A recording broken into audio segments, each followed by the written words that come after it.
भी नहीं बच रहा है, एसी में गाड़ी चलानी पड़ रही है, एवरेज कुछ नहीं आ रही है। आपको क्या लग रहा है जो इजराइल में वॉर चल रहा है? जी अब ये तो हम नहीं समझ पा रहे हैं, लेकिन हमें बहुत दिक्कतों का सामना करना पड़ रहा है। ये तो हमें इतना मालूम नहीं है कि उससे कितना फर्क पड़ रहा है।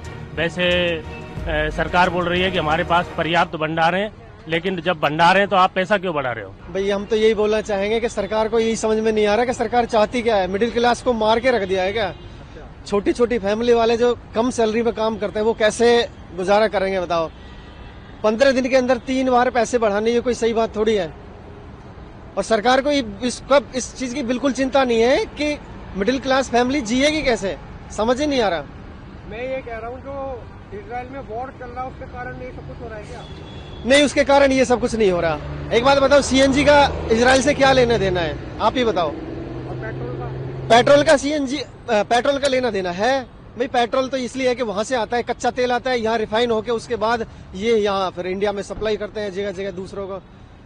तो सीएनजी के लिए तो मैं यही कहना चाहूंगा कि जब सीएनजी खुद यहाँ बन रही है और गवर्नमेंट बना रही है तो फिर ये पैसे क्यों बढ़ाए जा रहे हैं? मेरे तो यही समझ में नहीं आ रहा। तो सरकार से क्या विनती है आपकी? सरकार से विनती नहीं है, सरकार से हम ये रिक्वेस्ट कर रहे हैं कि भाई प्लीज ये पैसे मत बढ़ाओ और मिडिल क्लास को मत मारो।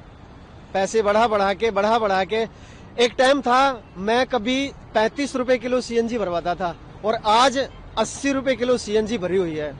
तो मेरी ये समझ से बाहर है कि 3-4 साल के अंदर दोगुने से भी ज्यादा दाम हो गए हैं। आखिर वजह क्या है, क्यों पैसे बढ़ाए जा रहे हैं? बोलेंगे यही कि किराया का रेट बढ़ नहीं रहा है और सीएनजी बढ़ते जा रहा है दिन पर दिन। एक हफ्ता के अंदर में 3 बार बढ़ चुका। तो ऐसे चलेगा तो हम तो मर ही जाएंगे फिर। सरकार के रिक्वेस्ट है कि मतलब इस पे थोड़ा दबाव लगाए, हमारा किराया भी बढ़ाए। बार बार सीएनजी का रेट, डीजल पेट्रोल सब बढ़ रहा है। ऐसे ही चलेगा तो कैसे चलेगा, क्या होगा? ऐसा होना नहीं चाहिए। हर चीज पे रेट बढ़ता हुआ जा रहा है। तो ऐसे तो बढ़ना चाहिए। कब से मोदी जी ने कंट्रोल किया है, लेकिन अपने कंपैरिजन पाकिस्तान, बांग्लादेश, श्रीलंका ऐसे कोई देश से कराना नहीं चाहिए।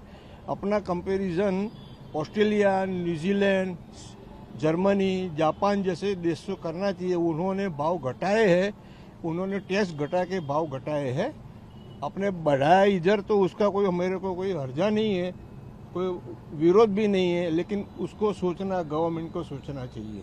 सर प्रधानमंत्री जी ने भी कहा है कि जितना हो सके उतना पेट्रोल आप कम बाहर घूमे तो उतना बचत होगा। हाँ, तो मैं तो पेट्रोल पूरा नहीं आया हूँ अभी, तो कभी जाके स्कूटर में भी चलाता हूँ, ये भी चलाता हूँ, ऐसा कुछ नहीं है।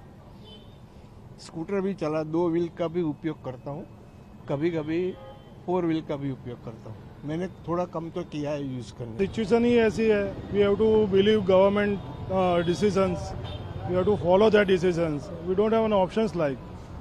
और जो सिचुएशन पूरे वर्ल्ड में है वो भी इंडिया में है, वो कुछ ज़्यादा तो चेंज है नहीं। ऐसा सबको थोड़ा थोड़ा फर्क पड़ता है, तो everybody has to bear this things. सामान्य जनता को भी थोड़ा फर्क तो पड़ेगा, लेकिन जो समय है उसको झेलना ही है। थोड़ा हम झेलेंगे, थोड़ा गवर्नमेंट झेलेगी, सब साथ साथ चलेंगे तो हो जाएगा, बाहर आ जाएंगे इस सिचुएशन से। प्राइम मिनिस्टर जी ने अपील भी किया है कि जितना हो सके उतना लोग बाहर। That's good, that's good. जो बिजनेस पीपल है उसके लिए जो यूज़ होता है उतना ही यूज़ करेंगे, लेकिन जहाँ तक वो सेव कर सकते हैं वो सेव करेंगे।